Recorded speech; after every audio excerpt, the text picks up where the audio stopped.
For the entrepreneurs and business people that are listening to this show, what one piece of advice do you think you would give that would be the most universally helpful? What have you learned that you'd like to impart? Back in the early 90s, it might have been a little bit earlier, there was a guy called Jim Fix, F-I-X-X, who was kind of the first of the runners that made running something really good. And he talked about how it made you feel good, made better, you were stronger, you'd live longer, etc. Sure. Well, Jim Fix keeled over dead one day running. Mm-hmm. So he made a bad mistake. He let his heart stop. Okay. So I can imagine all his friends looking in the casket and saying, God, he's in great shape. What's he doing in there? Right. The answer is let his heart stop. Mm. So in business, the money is like your heart. Yeah, If you run out of money, it doesn't matter about anything else. that's right. Doesn't matter how great your company is, all your future, everything else. If you run out of money, you are dead. Same business, different day.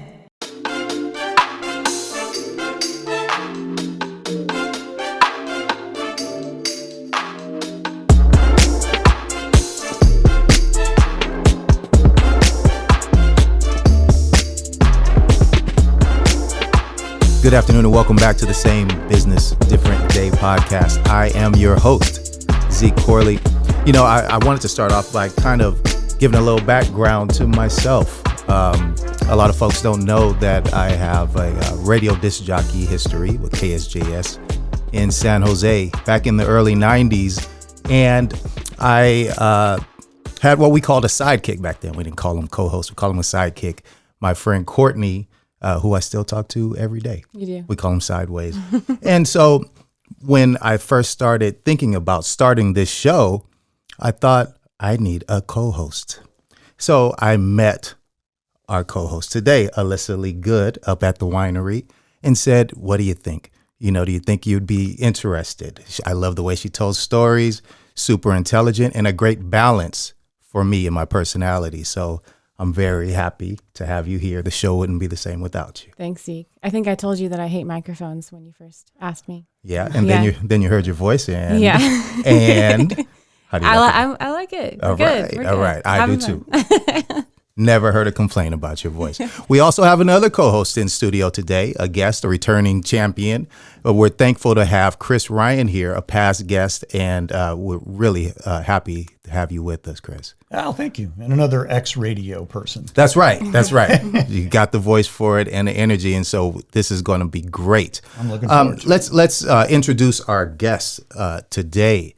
John Sanders has a resume long enough for multiple episodes of this show. His accolades, as long as all of our arms in this studio stretched out like hands across America. And I'm still a nice guy. And still a nice guy. What will stand out best for us, and why we're so happy to have him on our show, is that John is a great storyteller. As we know on this show, it's all about the story. Not only will this help give us insight into John's life, but he has hosted a podcast himself called Parables for Entrepreneurs. So this story couldn't be any more relevant to our listeners than the one we're about to hear today. So thanks so much, John, for joining us. Thank you for inviting me. Pleased to be. All right. We do have one rule for the show. Alyssa's going to give it. That's right. So, John, we're here to talk about you, your professional life, and the journey for how you got there. But we don't want to talk about it right away. First, we want to get to know you, find your background. And so when it feels right, we will reveal what you're doing in the professional side. Okay. And when you let me know, I'll try to follow it. Okay. Sounds good. Where'd you grow up, John? I grew up in Louisville, Kentucky, in the West End. About 4 blocks from Muhammad Ali grew up. Okay. So a good mixed neighborhood. I love Louisville. Yeah. I went out there years ago for a family reunion. The brick buildings, the barbecue, you can't beat it. I love it out there. It's a great town, but I haven't been there except for a short visit. Been gone for more than 50 years. Wow.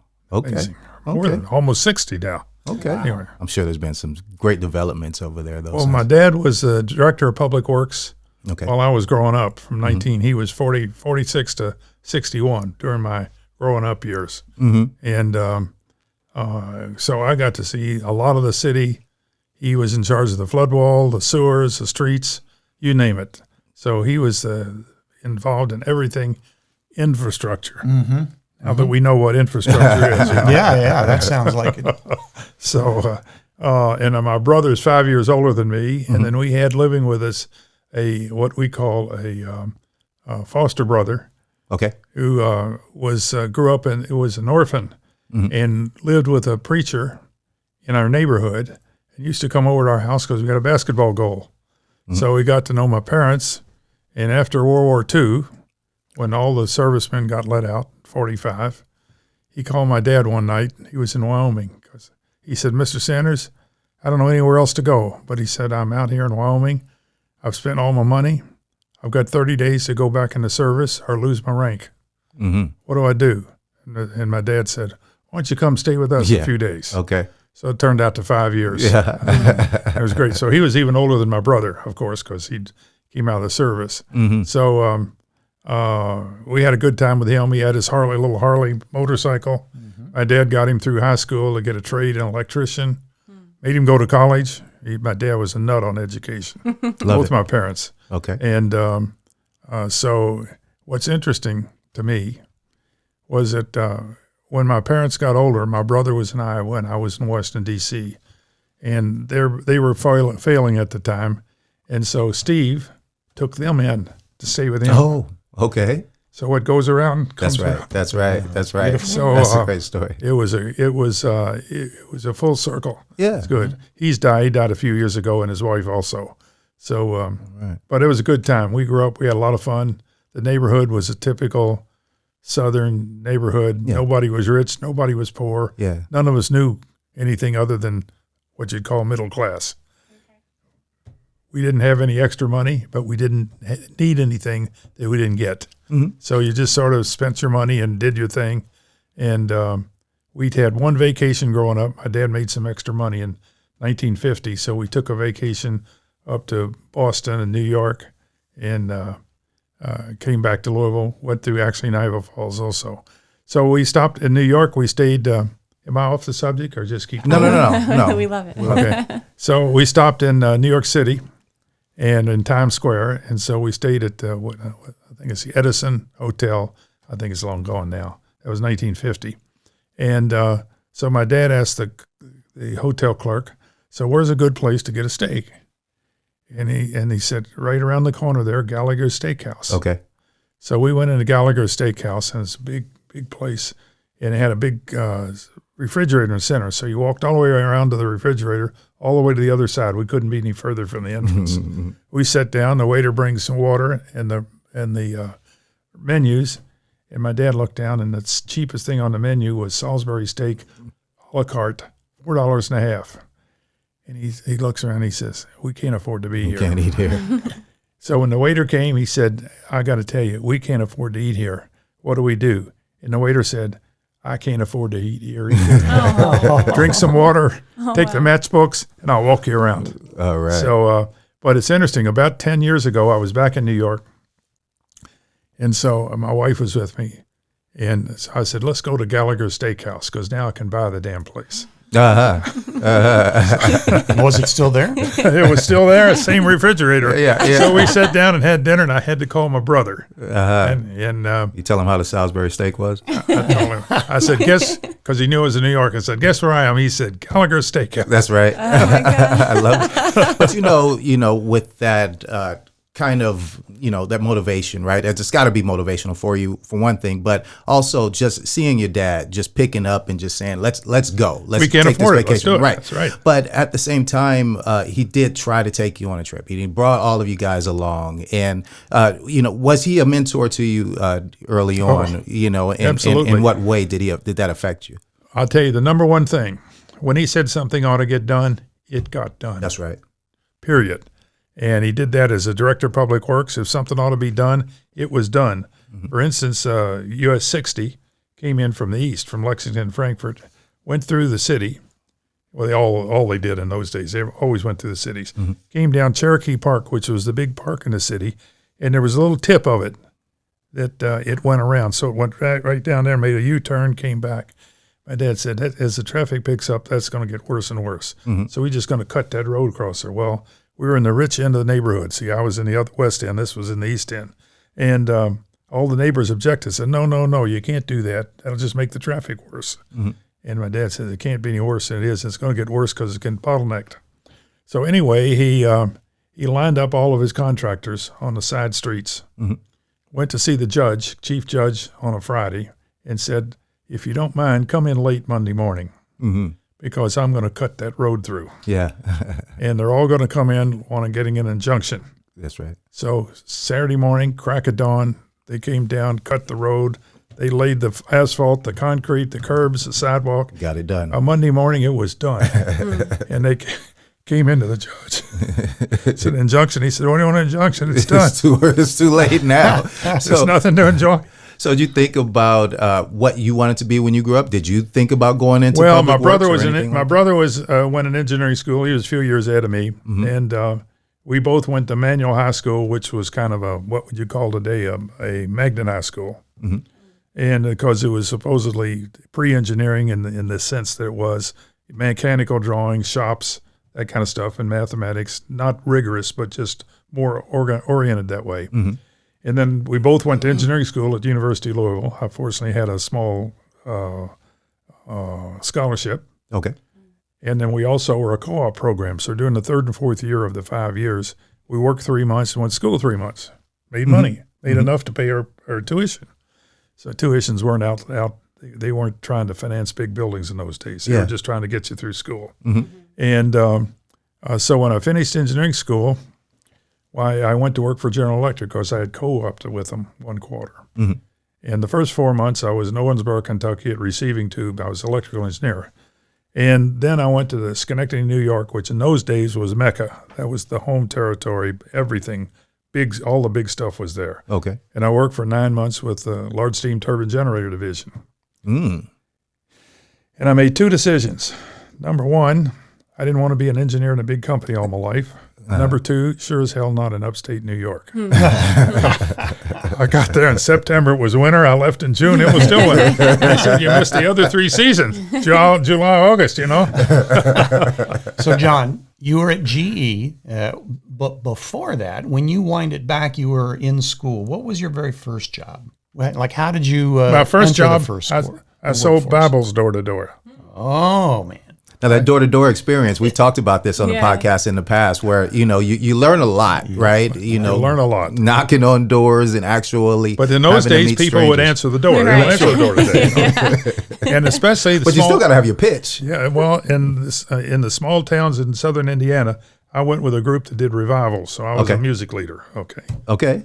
So we were Elmer Gantry's of the day, small town, and so in the day it had nothing to do. So your revivals at night. So that's why I started selling Bibles. And I'd carry my little tracts of Gospel of John and pass them out, go to the door. The lady would answer the door because all the men were out on the farm. And I'd say, I'm here, I sell Bibles. And I, because they all were Christian Bibles with big time stuff. And I have Gospel of John tracts can give to each of your children. How many children you have? It's always 4 or 5, it's always a good number to work the work the farm, exactly. And so then I'd say, does each of them have his own Bible? Because you don't want a hand-me-down Bible. That's bad. You should have your own. I have very inexpensive Bibles. So that would get me in the door. Yeah, you got a good pitch. Yeah, because she now owes me something. I gave her something. So the key was, when I go in the door, I look around and say, where's the family Bible? Because the family Bible is the mother load. $50 leather bound, paid for my whole week. Sell one. I got the week covered. Yeah. And so I still use that pitch today with companies because I tell them it's good to have sell the Bibles, cover your overhead, and then look for the leather bound edition to make some real money. Yeah. And because in your business, usually the regular part of the business covers the overhead. That's about it. It is not the big money maker. It gets you going. It covers the overhead. Then you look for the family Bible that can make you some real money. And the next job, when I got in college, I sold typewriters door to door. Oh, wow. You know what a typewriter cost in those days? The Remington Rand Quiet Writer was $143. Wow. How heavy in was it? 1950s. It was heavy too, I bet. No, it was portable. That was the first ones you had. But see, typewriters, if you look at how they're a very complicated mechanism. Oh yeah. So the electronic typewriter is much simpler. And but I sold them door to door. And one other thing that I still use, I sold for Kentucky Typewriter Company, so I was just a sales guy, commission only. In fact, I hardly ever had salaries in my life. And when I started, the zone manager or whatever he was came down where I was living and said, now here, let me give you the numbers on selling door to door. It's not any different than today. So he says, so how many houses on this street? So I don't know. I came up with a number, 250. He said, trust me, there are 225 legitimate no's. The key is don't waste your time with them. That's what it's all about. And he says the biggest mistake that people make is to get caught up in a maybe. And those people are really saying, I said maybe, and that's final. It's going to be maybe forever, right? And you've got to cut them off quickly and get to those 25 that are real potential yeses. Yeah, you got to find a legitimate no and a legitimate maybe. Between the leather-bound family Bible and I said maybe, and that's final, I learned a lot about selling. Wow, yeah, no kidding. I bet. I'm curious about your education, if we can go back to that. Hi, I'm Jeff Fox, founder of StarFox Media. We're a digital marketing and video production company that focuses on serving small businesses here in Vista, California. We have the team and all of the equipment necessary to produce, film, edit, and distribute your podcast to as many people as possible. For more information, you can reach out to us via email at info@starfox.media or give us a call at 760-385-3117. Let StarFox Media help you tell your brand story today. Ignoring squills and warning lights on your car is not a good way to lower the cost of owning it. And going without essential business insurance is not a good way to save money in your business. What we know for sure is doing either will cost you more than you will save in the short and the long run. With YourInsurancePlace.com, you can trust a specialist to help maintain your cars and avoid major expenses.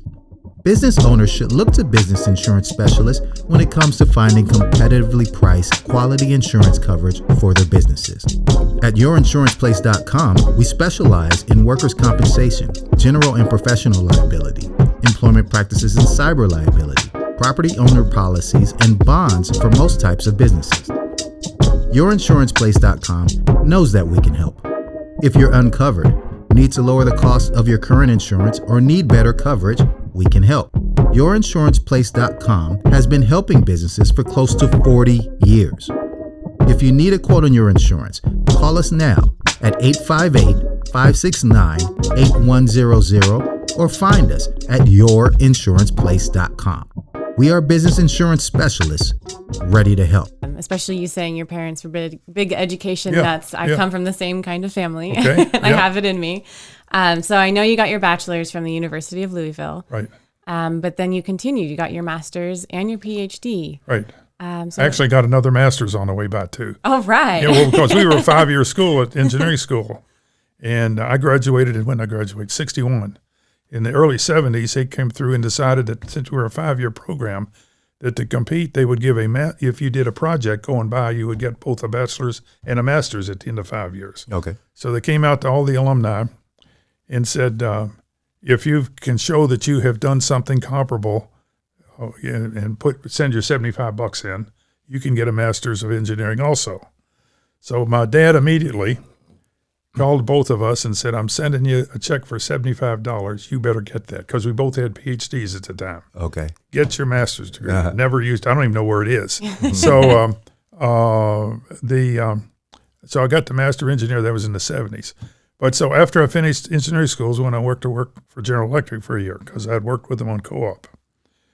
And that's when I decided, while I was up there, I didn't want to be an engineer in a big company all my life. Then I got to do something to get out of that routine, because as a standard engineer, that's what you wound up doing. Mm-hmm. There weren't any technology entrepreneurs in those days. I see. Because you didn't have computing power. So you're still adding up numbers and subtracting them at best on a little adding machine of some sort. Right. So transistors were just coming in. Mm-hmm. So and you could take a vacuum tube like this and reduce it to something like that had low power, was more reliable, did the job faster, cleaner. Mm-hmm. Everything that was going to transistors, which are now integrated circuits. They're everything now. So I got hot on medical electronics because they were coming out with stuff, beginning to talk about implants and all these sorts of things. So I looked up the schools and said, now where do I want to go to a master's degree? Because I had good grades in engineering school. Great. So I decided going home to Louisville at Christmas, I'd stop at University of Penn in Pennsylvania, in Philadelphia, Penn State, Carnegie Tech in Pittsburgh, Ohio State in Columbus, go home. So I got to University of Penn, and I don't know whether I met with a dean or graduate student. But the first question was, how much biology have you had? Probably 8th grade mixed in with general science, you know. So he says, trust me, you're too far behind. This program is not for you. Okay. Do you want to see the lab on your way out? It was about that quick. Right? Okay. So I got to Penn State, and I couldn't find the engineering building. I decided the school was too big for me. So I got to Carnegie Tech, and the head of the engineering department met me at the door. He says, John, I've looked at your transcript. You did great at Louisville. You've done anywhere great. We've got too many Carnegie Tech graduates here, and both in graduate school and faculty. Love to have you here. And you've got industry experience, so that year at General Electric really paid off. He said, have you thought of going for the PhD? I said, well, I hadn't really given it a big thought, but I'm certainly open to it. He said, well, we'll finance you all the way through. Oh, wow. Deal. Yeah. Do you want to see the lab on your way out? Oh, my goodness. Sort of the same length of time, okay? There's a sale. One was a negative sale and one was a positive sale. That's right. So anyway, I forgot to forget Ohio State, so I went on home. So I signed up and got to Carnegie Tech and did 3.5 years. You got the master's degree on your way by at the end of the first year, because everybody was there theoretically was going for the PhD. So this was sort of a way station in case you didn't make it, you had the master's degree. It was not the end all. It was just a bonus. So anyway, I learned a lot. I had a thesis advisor who was outstanding. He was an old German, Italian engineer from World War II that was very, very practical. Mm-hmm. And I went in one day, and one of the guys I lived with, there were 3 of us, had a townhouse about 2 blocks from the school. And so I went in one day, and I was one of the guys I lived with was taking Russian. Because, see, this early 60s, the Russians had set up Sputnik. They were way ahead. Mm-hmm. So trying to read, we had to take foreign languages in the PhD program. Mm-hmm. So we had 2 choices. One was German or Russian, and the other choice was French, Spanish, or computer programming. So we could learn to program the computer that was in the other building, and that was considered a foreign language. So I did the German, muddled my way through, got a P-, which is what he told us, do not get P+. Don't waste your time on it. Mm-hmm. This is purgatory to just get through. So just do the least you need to pass it. Mm-hmm. So I went in to see my thesis advisor one day, and I said, and going by, Terry was taking Russian as his course. Mm-hmm. I said, well, I'm auditing Russian. He said, you're doing what? I said, I'm auditing Russian because, why are you doing that? Well, this or whatever it was, the stuff, whatever phony thing I made up about needing to know in case, since they're putting out all the good technical journals. So he said, let me tell you, don't do it. You get your degree, then learn what you want to. Mm-hmm. You're here to get a degree. You're right. Really not here to learn. You're here to get the degree. And don't let anything get in the way of that. That's the lesson. That's the lesson. Wow. Right? And now when I talk to companies, my philosophy is get positive cash flow, then do what you want to do. That's right. Don't start off trying to do something big. Get halfway there, run out of money, you're dead. Yeah, dig your way out of a hole. That's 2 great pieces of advice. Let's talk about that entrepreneurial focus, though, right? So a lot of folks might have heard you say, but might not have been able to understand exactly what you said, which is that you didn't have many salary jobs. You were mostly commission only in a lot of your jobs, right? That's an entrepreneur in itself, right? That is a business owner who's in control of making their own money. Love getting up in the morning with no backlog. Get your butt out and sell. Right. So where did entrepreneurial focus come in for you? Right. I'll tell you exactly when I threw the switch. Please. So after the PhD, I was trying to figure, now what do I want to do with this damn thing? I don't want to teach. I don't want to do research. I don't want to be bottled up in a lab, and I don't want to be in a classroom, because I taught. That was how I got financed. I had to teach EE for civil engineers at night, which is their worst course. So it was fun teaching it, because I was a smart guy and they were the dummies. See? But as I finished, like that as your teacher. Well, but the problem was, I told them, I said, guys, you're not any worse off than I am, because they're killing me with mathematics here. Mm-hmm. In Louisville, I had good, straightforward, what we called handbook mathematics. Carnegie Tech, they were big research, so the mathematics was at a much different level. Mm-hmm. And I was struggling that first year. But I got through, and the head of the department told me, I can't lose you, because if you leave, I have to replace you with a high-priced professor. So you're the cheaper option. I was very much the cheaper option for the course that nobody cared about. Not the guys taking it, and not the school. Right. This is something they had to do. Mm-hmm. So, in fact, we had a Wednesday night lab from 7 to 10, and Friday night lecture from 8:30 to 10:30, or 8 to 10. Mm-hmm. So after 10 o'clock, we'd go over to the shady side of the Fox and drink beer. So all of us. Mm-hmm. So I couldn't figure out what I wanted to do. And again, this same guy that took the Russian was ahead of us, and he was over interviewing on campus one day. He comes back home that night to our beefaroni dinner. That's what we had every night, beefaroni. Mm-hmm. And it was easy to cook. It still is. And said, I met the most interesting guy on campus today. He was wearing a striped coat, which caught my attention. We were all looking at who was coming to interview. Mm-hmm. And he was from the Central Intelligence Agency. Mm-hmm. And we got talking, and he said that he's interviewing, they're coming to interview technical people, because they're starting a new section that is going to go out into industry and look for the new technologies. Because remember, transistors, all this stuff was coming in. Mm-hmm. And if you make stuff smaller and low-powered and more reliable, it's just what intelligence agencies need.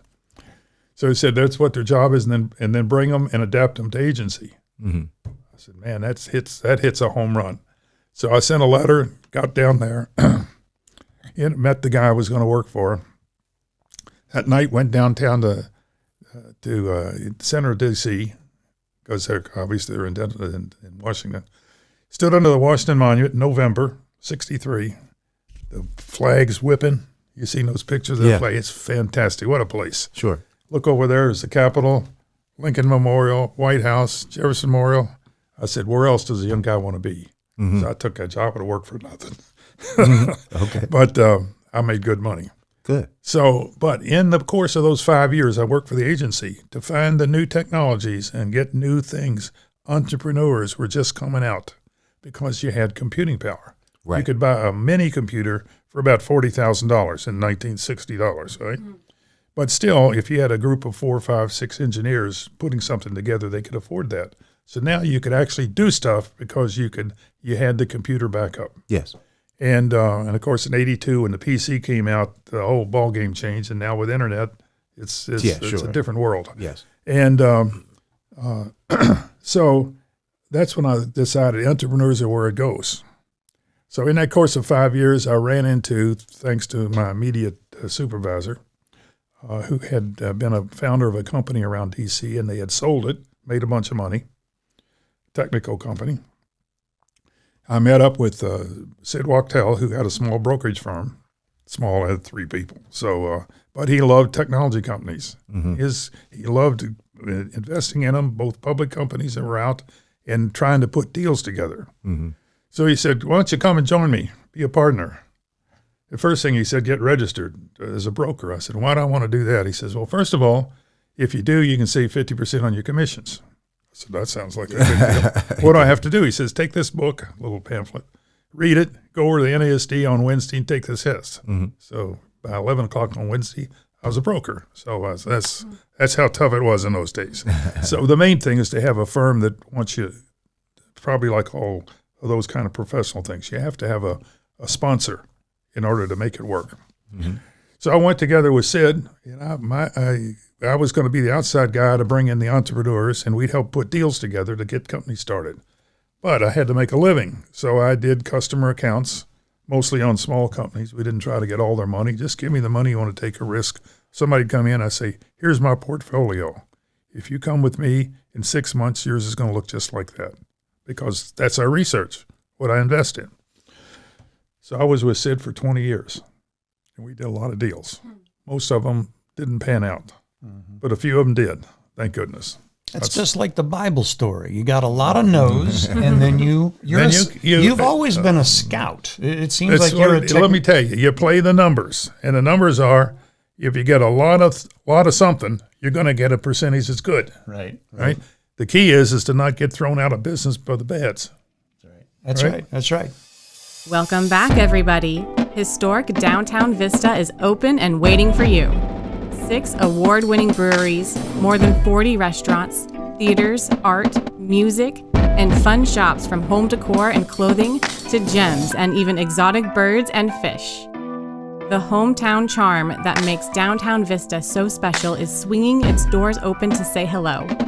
Visit downtownvista.org to learn more. That's downtownvista.org. We look forward to seeing you soon. The Film Hub is the future of co-working right in downtown Vista. Get energized to go to a safe work environment that is clean and sanitized. Create video content, live stream events, and all of your marketing material in our audio and video facility. The Film Hub. Do your best work here. That's right. Well, let me ask you a question, John, because we met through the Carlsbad Chamber of Commerce. I know that the stories that you're talking about required you to be very plugged into networks and to get to know what was going on in the industry and with technology as it was developing. For the entrepreneur that's listening or watching this podcast, what advice would you have with regard to networking, and how important is that for an entrepreneur trying to get a foothold in their industry? It's a good question. Well, you can't meet too many people. And in the old days, you kept their calling cards. You get as many as you could. Now you put them in your system, whatever. So, the best thing I ever got, the best piece of technology, the Palm Pilot. Did you all ever have a Palm Pilot? I wanted one. They look cool. The Palm Pilot was, I don't know when that was, probably early 80s. I'm sorry, I've never even heard of that. The Palm is still out as they do technology stuff. It was a precursor to the iPad. iPad, everything. Yeah, there were a few versions of it. But it was a small handheld job. And the best thing about it was you had your address book in there. But you could take the Palm Pilot and come up to somebody else with a Palm Pilot and put it right up there, push the button, and your calling card would go over to him, and you could receive one, which was really cool back then. That is pretty cool. There's nothing like it now. You can't do that. You have to retype the stuff in. All right. I guess they can send you a link and you can do it. But just to write up there, walk up to them, and it's infrared, and did it, and it was great. But the job was to build your the Rolodex. That's it was right. a replacement for the Rolodex. That's right. When I had the newspaper, one of the young guys who was a accountant, in fact, I paid for his senior year in school to get his accounting degree. But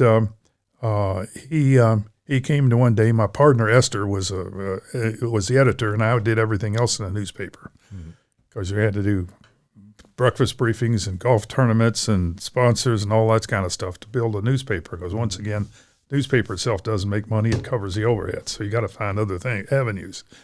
So he comes up to me one day and he says, I'm really impressed with the Rolodex you and Esther have. Okay. I said, that's not what counts. What counts is who answers your phone calls. Yeah. The fact you've got 1,000 names doesn't mean diddly squat. It's how many you call will call you back. Yeah. And make the connection. That's what it is, that it means something. So after 5 years in the agency, a few things happened. I said, I'm not going anywhere in this place. I've done everything I'm going to do. And 5 years enough. I'd gotten married. Now I had a child. I was traveling. It was time to met up with Sid, and Sid said, here's your opportunity to make some real money and have fun along the way. So I left the agency in 68 and went with Sid, and we had a couple of hot, 68, 69 was a good market. So we had a couple of hot issues that came and put some money in the bank. He says, put some money away, just like Joseph in the Old Testament, because a famine's coming. And we're still talking today. When's the down market going to hit? That's right. So you should always be ready for the down market. And so I made good money in 68 and 9. 70 was the pits. 71 was pretty good. 72 was really good. 74 was the absolute bottom. And I was ready to quit. And my father-in-law gave each of my kids $3,000 for a Uniform Gift to Minors Act for me to invest in the little companies for them. And I added $1,000 the next year, but at $3,000. At the same time, one of my good friends that had his company calls me up and he says, Bank of Virginia is managing my profit sharing plan, and I don't like what they're doing. I'm going to take it over. I'm going to give you $100,000, and I want you to put $10,000 each in 10 companies like I was 10 years ago. That was my business, finding early stage companies coming along. I started to add up. I said, that's almost $5,000 in commissions. And then my good buddy at Microdyne, which had been a stock that went way up, was now trading in the 40, 50 cent range, and calls me up and says, we want to start buying our stock back. I want you to do it. So I put all those numbers together, and I said, man, I can make it through now. I got a base of business. So I stayed in the business. And the big deal, how are we doing on time? We're doing fine, don't Okay. worry. I don't want to get caught too early in my career, and not talk about entrepreneurs. But in 1981, one of the companies where I was really involved in, and I knew where every share was because I had actually been a customer of theirs when I was in the agency. Radiation Systems built antennas, all the way from little ones to big ones that went into space. And they had new management. Was a good friend of mine who was the new president. And so we put together, Sid and I, where we would promote the company. And we got some options for the stock at $2 a share. That's what it was trading at. It's only 700,000 shares outstanding.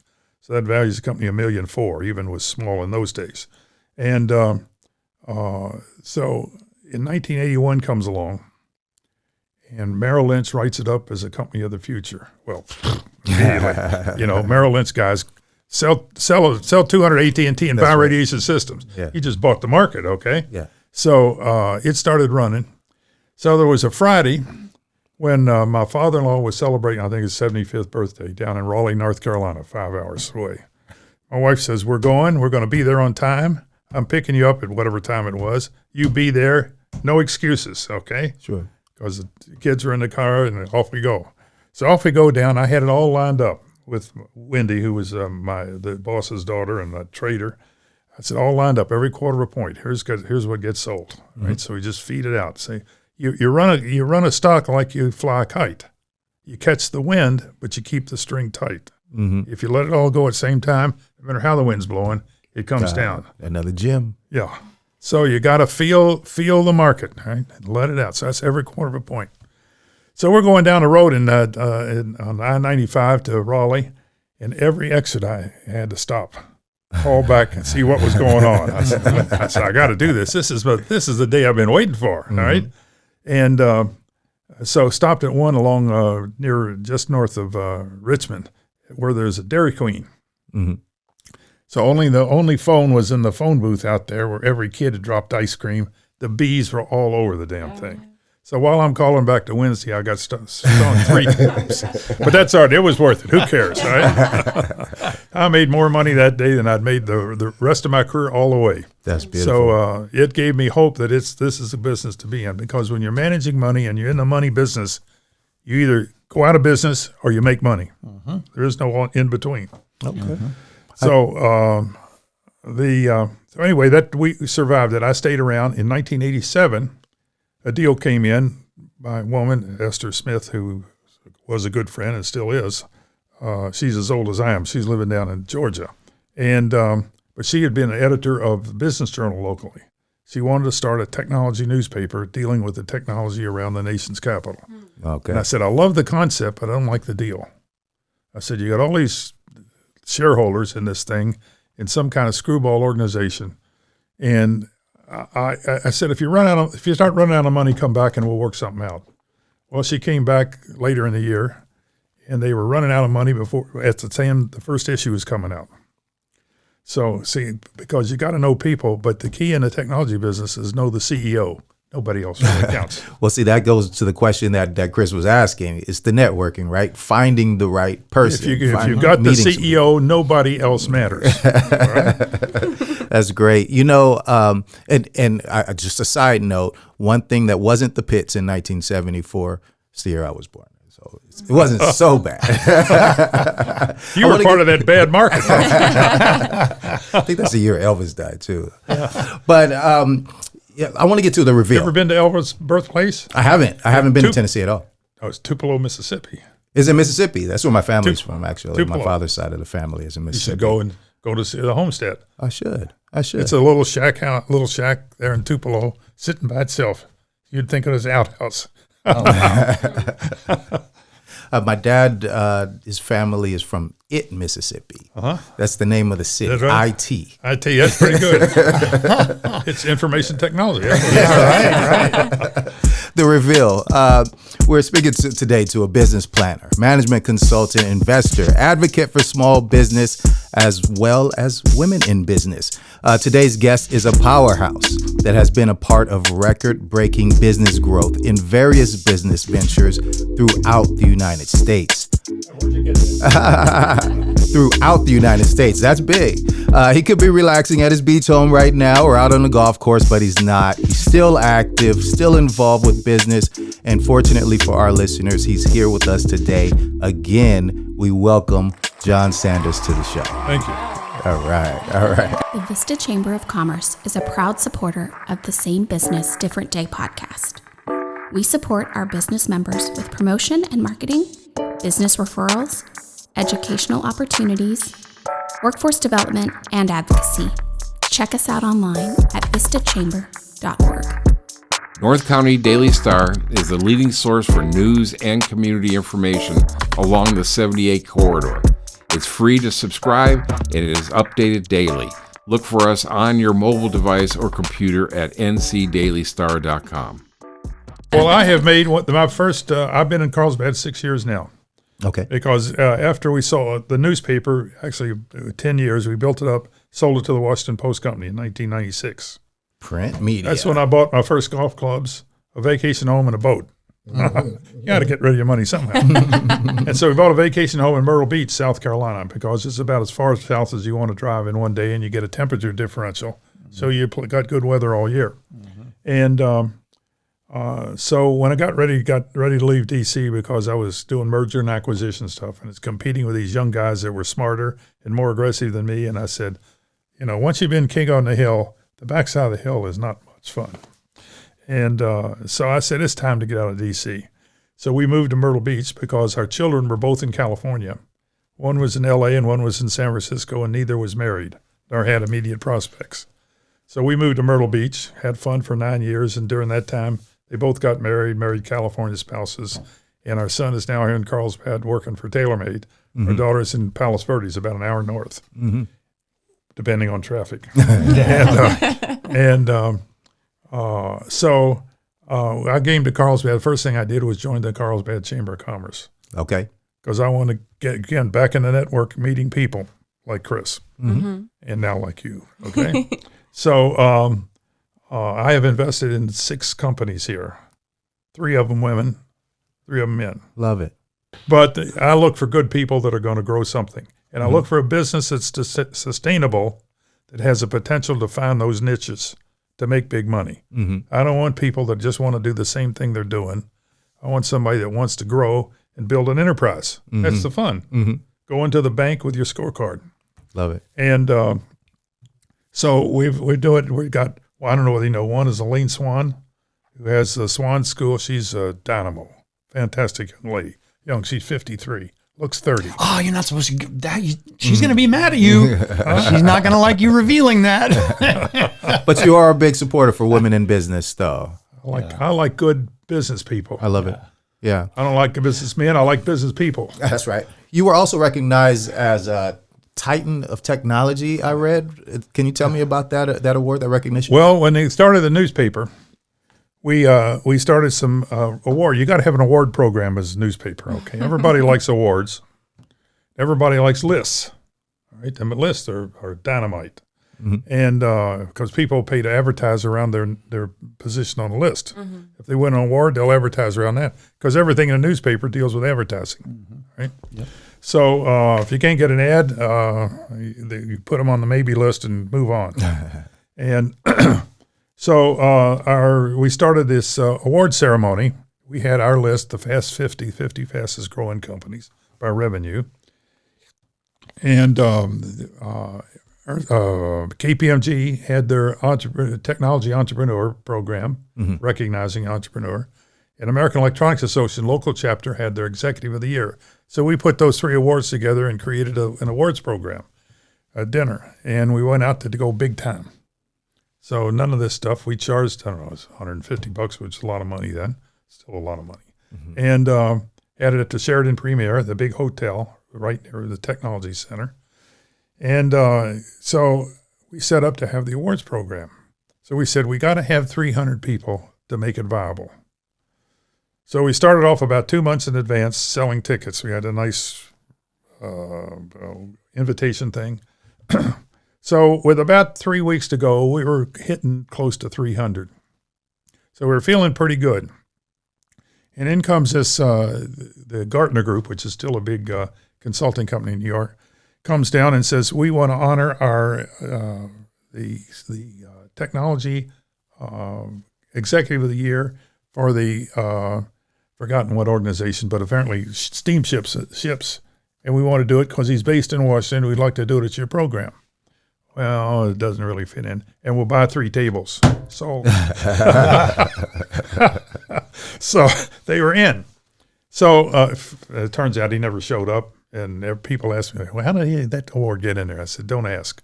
But anyway, we wound up with about 2 weeks to go at over 450, and then it caught on. And we wound up with 760 people at that banquet. Wow. Oh, boy. It was just a grand gathering. Yeah. And a couple of the guys that got up to spoke, in fact, one of them, Earl Williams, had been big in BDM Corporation, which is still around. It's a big government contractor. He's also in politics, ran for governor. And Earl Williams gets up to speak because he won the Executive of the Year award. And he says, we are to be congratulated. We are the reason the roads are clogged and the traffic is bad because we create the jobs. That's right. and we are to be congratulated for it. And so that was our trend. The technology drives the business and drove the suburbs in D.C. And so along the way, we gave awards. And one year, I don't know which one it was, the guys got together and presented me with this nice, called Titan of Technology surprise gift. Yeah. All right. It's still one of my prized possessions. I love it. And so I love that title. And but we were big time because the newspaper, there was pre-internet. You wanted to find out something about a company, there was no other place to go. We were it. Right. We were the Bible. We were the $50 family. And we were the Bible. In fact, we started a almanac. And the almanac, your company paid to be profiled. And if you wanted a full page, you had to pay more, and we'd give you reprints. Yeah. And that almanac became the cash cow. It was a $500,000 producer when we sold the company. And that's the newspaper covered the overhead. The almanac made money. We made a little bit off the banquet. I usually pissed it away. Excuse me. I blew it on a laser show around the big. At a laser show. Oh, you know how to throw a party. That's great. Threw a party. And the hotel manager loved it because I told him, I said, you stand at the door. When that laser show's on, nobody comes in, nobody goes out. And we'll let them know it ain't going to move because they open that door, that big light comes up, it blows the whole thing. You only got about a 10 or 12 minute program. And Lee had Lee Greenwood with God Bless America. God Bless America, and had the laser going. It was something else. I loved it. So that's the Elmer Gantry in me again. So you know who Elmer Gantry is, don't you? No. You know who Elmer Gantry is? Yeah, but it's been a while. It goes back. Elmer Gantry was his book. The book about Elmer Gantry, and the movie is about him on the revival thing. He was a flamboyant revivalist. Oh, okay. And so you ought to read it. It's the ultimate of the guys on the circuit. Okay. So he was the epitome of what was going on. Again, you know how to throw a party. Huh? You know how to throw a party. That's right. Yeah, So- that makes that clear. So you got to have fun. If you don't have fun, don't do it. Yeah, it's a big show. Yeah. I get it. So let's see. Where do we stop? Well, let me. You were talking about books, and we're gonna come to that. I want to ask you one more question though because we've had a lot of good lessons today about selling and about how to utilize the power of your address book for the entrepreneurs and business people that are listening to this show. What one piece of advice do you think you would give that would be the most universally helpful? What have you learned that you'd like to impart? Back in the early 90s, it might have been a little bit earlier, there was a guy called Jim Fix, F-I-X-X, Okay. who was kind of the first of the runners that made running something really good. And he talked about how it made you feel good, made better, you were stronger, you'd live longer, etc. Sure. Well, Jim Fix keeled over dead one day running. Mm-hmm. So he made a bad mistake. He let his heart stop. Okay. So I can imagine all his friends looking in the casket and saying, God, he's in great shape. What's he doing in there? Right. The answer is let his heart stop. Mm-hmm. So in business, the money is like your heart. Yeah, If you run out of money, it doesn't matter about anything else. that's right. Doesn't matter how great your company is, all your future, everything else. If you run out of money, you are dead. Right. All right? You've shown you're not a good business person because that's number one. Don't run out of money. Mm-hmm. So the first thing you do is I have a chapter in my book called The Spreadsheet Theory. By my book, Parables for Entrepreneurs. It's available on the website for nothing. Download it, print it out, tear it up, or you can also listen to me read it to you now, okay? Okay. Thanks to John Shameless Beaton. plug. I love it. I love it. I love it. I don't make any money off of it. We I were just- going to the book corner anyway. Yeah. We might as well get there. Yeah, that's There right. we go. I got 40 chapters in there. Each one stands on its own. It's a parable about how you do stuff, and I quote some Jesus and Moses to give me some credibility. Okay. And in fact, by the way, do you know who the first person was to download files from the cloud? Jesus. Moses. Moses, darn. I figured it was one of those two. That's what he did. He went on top of Mount Sinai right. He and got the Ten Commandments. downloaded the 10. And not only that, he saved them on a tablet. That's funny. That's good. Take them to your book corner, Alyssa. I think he took us there, which is great. We have a segment called Alyssa's Book Corner only because I love book recommendations. And so we have one, Parables for Entrepreneurs. You got it. You can download it from my website. Where's the website, by the way? www.johnsanders.com. That sounds good to me. It's got everything on there. My bio, some of my writings. Your I was podcast. Your podcast. my podcast now, and articles I wrote back in the 90s. I saw that. Yeah. I saw it. And That's great. some of my podcasts are based on those articles. They're pretty good. Love it. All right. And I listen to myself and I say, that's good. That's No, good. No, I told you. Good You. stuff. What did I start with? He's a great storyteller. Great voice, great storyteller. So, no, we're getting them. So anyway, you now have the Titan of technology. All the banquets made a big difference. And in fact, the reason the Post bought us was not because we were a financial powerhouse. We were doing 6 or 7 million in business, and which is probably equivalent to 20 now. Not that great a spectacular. The Post was doing $1.5 billion. So they didn't buy us because of our money. They bought us because the president of the Post at the time was a techie. The Graham family never ran the Post itself, except when Catherine Graham did it early up. But they hired somebody to be the operating person. So Spoon comes to me one day and in one of these breakfast briefings, because we had 200 people, most of them CEOs, chief marketing officers or so forth of the tech companies, and they're all in the suburbs. And he says, we're thinking about buying you guys because we don't have much footprint in the suburbs. We're considered a downtown political newspaper, and I want to get out of that mode. Mm-hmm. John, tell us a little bit about, the business lifestyle. You're talking about, having run this entire business, but you also have your family, you had your beach home and your boat. I didn't have the boat till I didn't have the business. There you go. Okay. That's part of what I'm asking. How do you do it? How do you balance, business and pleasure? It's a compromise. You've got to balance both of them. You got to get stuff done in the business, and you got to get to your son's baseball games. That's right. You got to get to your daughter's soccer games. That's right.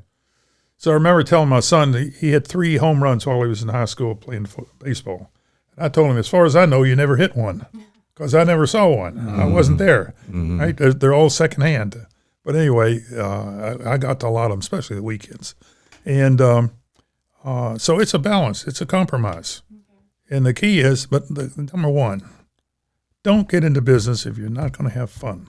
Running out of money is not fun. That's right. Having cash in the bank, all business is fun because you got reserves. So rule number one is have reserves. Again, it's just like Joseph in the Old Testament to the Pharaoh. His favor was you got good 7 years of good store up in the storehouse. The famine comes, and then all of a sudden the Pharaoh is king of the hill, truly. And so nothing. When I was growing up, the family never had any money, but there were no debt. People didn't go in debt in those days. Someone that had a mortgage on the house, that was it. There was no debt, no credit cards. They didn't exist, thank goodness. All right. So you buy. If you want to buy it, you got the cash. If you don't have the cash, you don't buy it. And my father-in-law never had a credit card. He was in the peach business. He grew peaches in rural North Carolina, Sand Hills near Pinehurst. And it was always cash. Cash pay the suppliers, cash pay the workers every Saturday morning, cash payroll. And he couldn't rent a car now, of course, because he got a credit card. Right. There's no way to rent one without a credit card. And so I lived that. That's how I grew up. It's depression.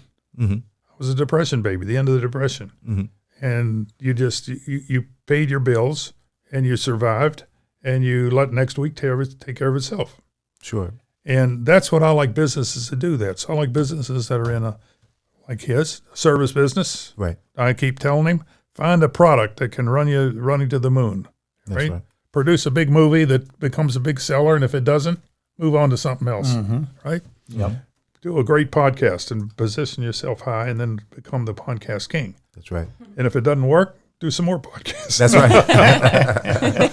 That's right. And I appreciate that. And that's great advice, just, for our listeners in general. And like you said, though, in terms of balance, right, that business and pleasure, we talk about that a lot on this show. That's what the logo is all about, right? Why it's the briefcase and the sunglasses, right? You got to figure out how to find that balance, because within that, again, like you said, continue making money. Otherwise, you're not going to be having any fun on the pleasure side or the business side. Right? So organize yourself about having fun. That's right. And when you deal with customers, if they can't joke, don't deal with them. I hear you. That's the problem with politics today.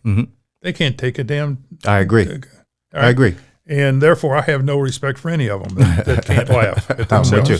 Sure. And because that's the fun of doing business, is dealing with people that you have fun with. Yes. If you don't have fun with them, put them in the maybe category. Life's too short.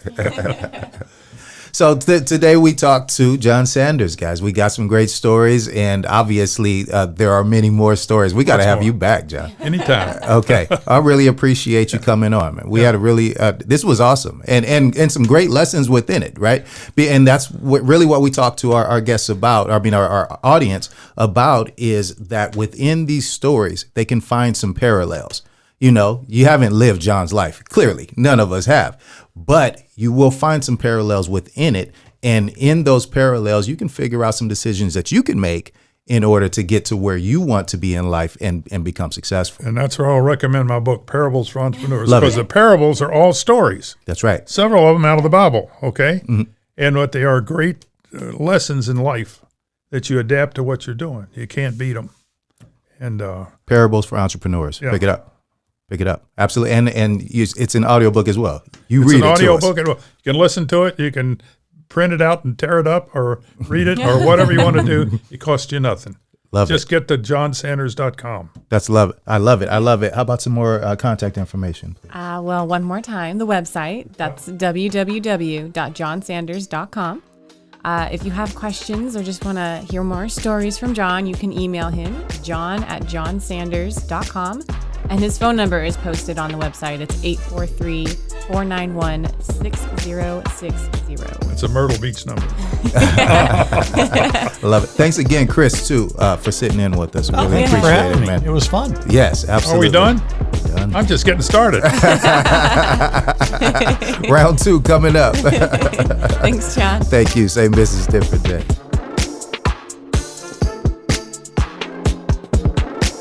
Thank you for tuning in to the Same Business, Different Day podcast. Special thanks to StarFox Media for video production and James Russell on music production. Please like and subscribe to the Same Business, Different Day podcast on Spotify, Apple Podcasts, YouTube, and wherever you get your podcasts. Same business, different day.